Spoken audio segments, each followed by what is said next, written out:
यही कारण है कि अब सोना एक बार फिर से चर्चा के केंद्र में आ गया है। अगर हम सोने की बात करें तो तस्वीर और भी दिलचस्प हो जाती है। वर्ल्ड गोल्ड काउंसिल की एक रिपोर्ट के अनुसार दुनिया भर के केंद्रीय बैंक लगातार रिकॉर्ड मात्रा में सोना खरीद रहे हैं। कई देशों ने अपने विदेशी मुद्रा भंडार में डॉलर आधारित परिसंपत्तियों की तुलना में सोने की हिस्सेदारी बढ़ानी शुरू कर दी है। रिपोर्ट साफ कहते हैं कि पिछले कुछ सालों में केंद्रीय बैंकों की सोने की खरीद ऐतिहासिक स्तर पर पहुंच चुकी। इसका सीधा मतलब है कि दुनिया की सबसे बड़ी वित्तीय संस्थाएं भी अनिश्चित भविष्य के लिए तैयारी कर रही हैं। जब केंद्रीय बैंक सोना खरीदते हैं तो बाजार इसे एक खास संकेत के रूप में देखता है। ऐसा इसलिए क्योंकि उनके फैसले आमतौर पर लंबी अवधि यानी लॉन्ग टर्म की रणनीति पर आधारित होते हैं, ना कि शॉर्ट टर्म मुनाफे पर। अब सवाल ये उठता है कि आखिर सोना ही क्यों? इसका जवाब इतिहास देता है।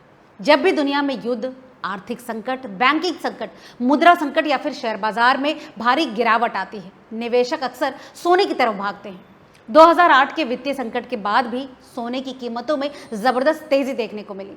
कोविड महामारी के दौरान भी सोना रिकॉर्ड ऊंचाइयों तक पहुंच गया था और यकीन मानिए आज भी ठीक वही पैटर्न दोहराता हुआ दिखाई दे रहा है। निवेशकों को डर है कि अगर वैश्विक अर्थव्यवस्था में मंदी आती है तो शेयर बाजार, बॉन्ड मार्केट और रियल एस्टेट जैसे सेक्टर्स दबाव में आ सकते हैं, जबकि सोना अपेक्षाकृत सुरक्षित निवेश साबित हो सकता है।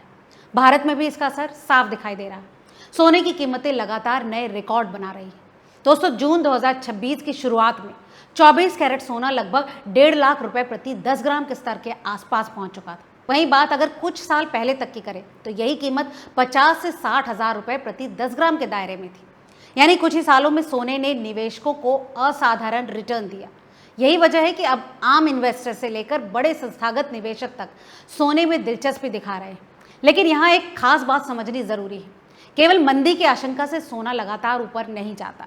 दोस्तों, सोने की कीमतों पर अमेरिकी डॉलर की मजबूती, ब्याज दरें, मुद्रास्फीति, केंद्रीय बैंकों की नीतियां, तेल की कीमतें और भू राजनीतिक घटनाएं भी असर डालती हैं। मसलन मान लीजिए कि अमेरिकी फेडरल रिजर्व ब्याज दरें ऊंची रखता है तो सोने पर दबाव आ सकता है, क्योंकि निवेशकों को बॉन्ड और दूसरी परिसंपत्तियों में बेहतर रिटर्न मिलने लगता है।